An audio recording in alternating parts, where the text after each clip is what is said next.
Welcome back. So in last lecture we have seen up to the RTD construction, basic physical diagram of that. Now we will see what are the materials can be used as a RTD. So in first point, in the RTD materials or RTD constructional features, so gold and say silver, gold and silver are very rarely used in the RTD, okay, but it is used.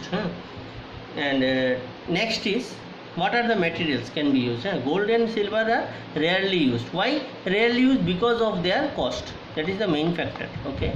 Next, tungsten has relatively a high resistivity, very high resistivity. Tungsten is having very high resistivity, rho, but is reserved for very high temperature applications, as it is extremely brittle and very difficult to work.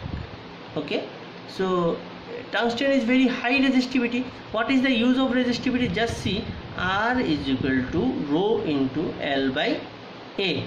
So if there is a small variation in A, if this rho value is very less, then the effectively R change will be very less. But if the resistivity is very high, then the effective output will be very large, which is required for large output case. So this we want this resistivity must be very higher. So if it is higher in the very high temperature changes where we need a very large variations, we will get so. For that, tungsten is very useful, but we normally don't prefer it because it has a difficulty, or you can say disadvantage, is that it is extremely brittle in nature, easily breakable, so we don't use that. You can remember in the earlier days we use these bulbs, tungsten bulbs. Can you remember this tungsten was there for making the bulbs. So these bulbs are giving some very high radiations of light. For that purpose we use this. But if there is a jerk in the bulb due to any reason, this tungsten breaks. For that reason we need to replace the bulb. The same tungsten may be utilized here for measurement of the very high temperature, but due to the brittleness of the element, we normally don't want to use that type of RTD. But in extreme high temperature measurement, if we do not have any other option, then we have to use the tungsten. Next, the widely used thing is called copper. So copper is used occasionally as RTD element. Copper, why I have told that widely used? Widely used means if cheapest, in the cheapest rate, if you want to use the RTD, then we must go for copper. But normally utilized RTD, everybody knows, that is called platinum. Platinum is widely used, but if you consider this point cost, then copper is cheaper. So they are telling that copper is used occasionally as RTD element. Its low resistivity forces the element to be longer than the platinum element, but its low cost make it an economical alternative. As I have told, due to the cost is low, but its resistivity is lesser than the platinum. If resistivity is lesser, then you must not use it. But while comparing with the cost of platinum and copper is much cheaper, so we can go for it. Okay, if cost is a matter of margin, then we must go for it. Then the most common RTDs are made of either platinum or nickel alloys. So platinum nickel or nickel alloys. So this can be used. The economical nickel wires are used over a limited temperature range. They are quite non-linear and tend to drift with time. So this nickel and platinum, we will have a another discussion on this while I will discuss the non-linearity of the RTD in the next class, probably. So I will discuss how the nickel is non-linear and how the platinum is linear, and possible equations will also we will see.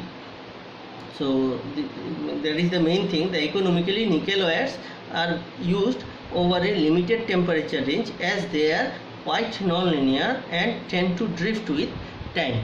So if the thing, say for example, a transducer is linear up to this range, and after that it is showing non-linearity, then you must limit your measurement up to this range. That's what they are telling, that it is for a quite low limited temperature range we can utilize the nickel. After that it will show start showing the non-linearity, so we will ignore that part. Next point is, for measurement integrity, platinum is a obvious choice. For the measurement integrity, it is of widely used. Which one? That is the platinum. Type, the RTD type. One type we have discussed earlier, that is based on the construction. Here the working based on working principle, we have differentiated like PTC and NTC. Now construction wise the types are the miniature ceramic coated element, then rugged well type element, then ceramic coated element, then well type element, and fast response well type element. Now you see, in the last class also I have just shown the RTD element like this. You see, if the element is this and temperature is and you have dipped the RTD in a tank where the liquid is there, and liquid is changing its temperature, then this temperature must enter inside through this, and it must be absorbed by the element, then only there will be a change in the resistance. For that purpose we normally take different materials like miniature ceramic coated element. So everything I cannot show here, but I am trying to draw one structure for making you understand.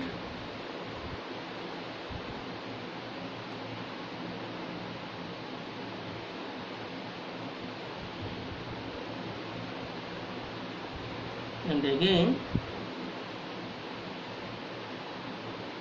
the diagram is not good, I know.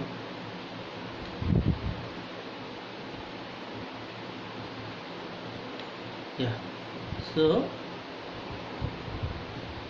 actually this is, if I draw it properly, it will be like this.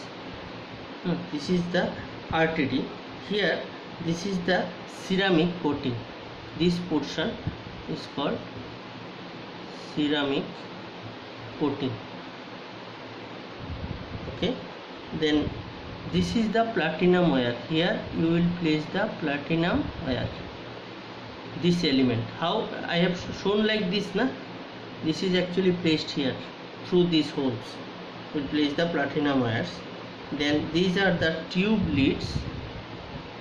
These two are tube leads, and this is made up of platinum. This is not element. Over this, using the platinum we will construct it, and this portion I am just using another lead. This portion, this green color whatever I have made, this portion is called ceramic insulation.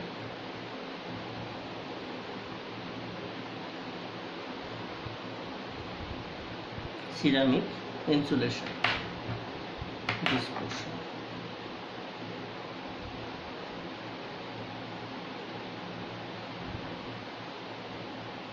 Okay, now you see here many things has to be cleared, and whatever I have shown here, it is a miniature ceramic coated element. Now why this ceramics are used? Ceramics are actually used for insulation purpose. What we are actually insulating? The thing is that the ceramic is having the property of transferring the heat very easily, but resisting the current, providing a proper insulation resistance for the currents. You see, among this platinum, this is the made up of platinum, I have told. Among this platinum, we are going to put the wires.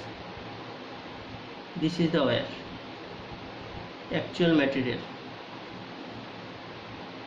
RTD wires, elements are placed in this way. Why it is in this? Why it is not stressed?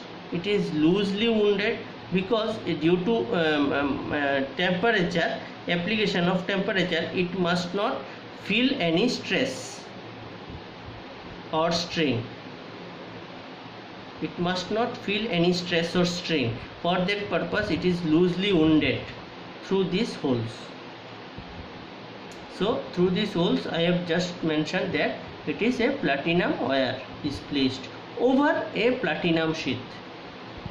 And in between these two, we are placing the ceramic insulation, because whenever the temperature must be experienced, that must be transmitted to the ceramics, to the element very easily, but it must not transfer the current through it. Then it will be shorted.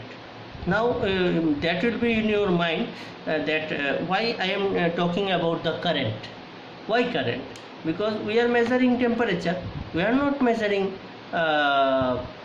any current. But remember this is not a active element, it is a passive element. Okay, I am showing just this RTD will be connected. Initially I have shown in the previous lecture that it is connected in the potential divider bias, but RTD is never connected in the potential divider bias. It is normally connected in the Wheatstone bridge structure. Now in this Wheatstone bridge, we will provide the